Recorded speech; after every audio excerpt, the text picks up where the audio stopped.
Hello mga pasayan yan. Sa ringan sa iyong half Filipino, half Filipinaan, tinga ang kulog now. And today is another ayuda day. Atong kuhaon ang 10,000 pesos nga ayuda gikan kang Senator Bongo alang sa mga biktima sa sunog sa barangay Punta Princesa. Maski nasunugan ta, di ta magpahalata nga stress na kaayot ta. Dapat magpa-fresh ta sa mag-skincare gihapon ta. At tambalan ang ating upaw and then mag-apply tag makeup para ikabot na to dito sa gym. Show pa kay ta, more tag celebrity. Di ta magpa-haggard, uy, kinabay ubang tao, no? Katanaon nila ni mga herbo kay ka, sa yun lang kagkasaba. So, mauna siya ang final look. What do you think? So, no makeup look lang sa taro, no?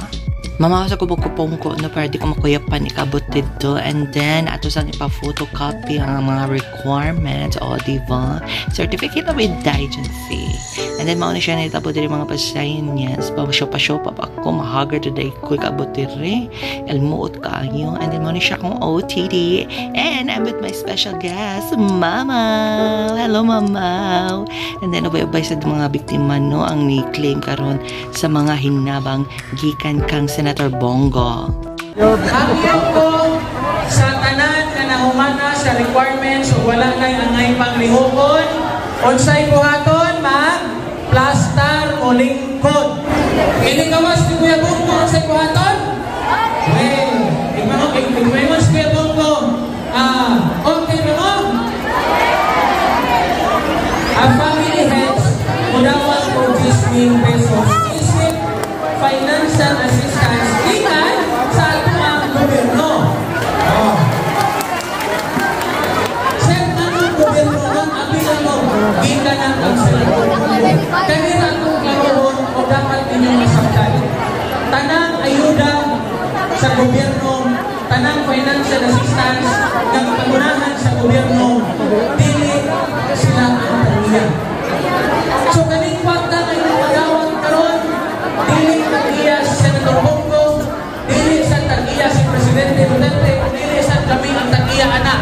So sa ato pa, kagdisa may kwarta sa katauhan. Aside sa 10,000 pesos nga financial assistance nang hatag sa og t-shirt si Senator Bongo and then nasa raffle nga nahitabo no ang mga papremyo kay susama sa mga sapatos, cellphone, and then bisikleta and nasa siya gihatag ng mga bula alang sa mga bata. Di lang ka na, nagpa-snack sa Senator Bongo na mo og hamburger gikan sa McDonald's, no? Uto mabayuta.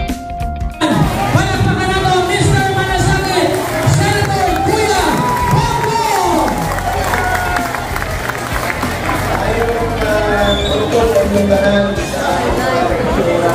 Wala, naglalis na mga pasayan niya, sige. 700. Jadi harap jadi buntak.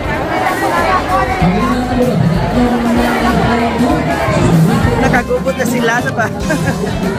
Tanawa na nag-away na din mga pasayan yan. Naglalis na sa Jismel!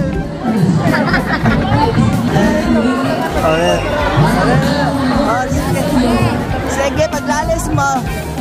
Yung papa.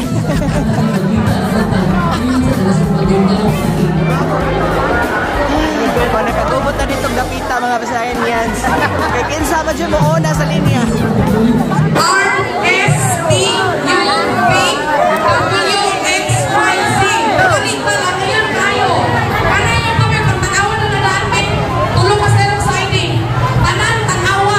Finally, ako na dyan nakuha ang akong 10K. Again, dagang salamat kang Senator Bongo o sa iyang mga staff, sa LGU sa Cebu City, sa DSWS, DSWD, o sa mga opisyalis sa Barangay Punta Princesa!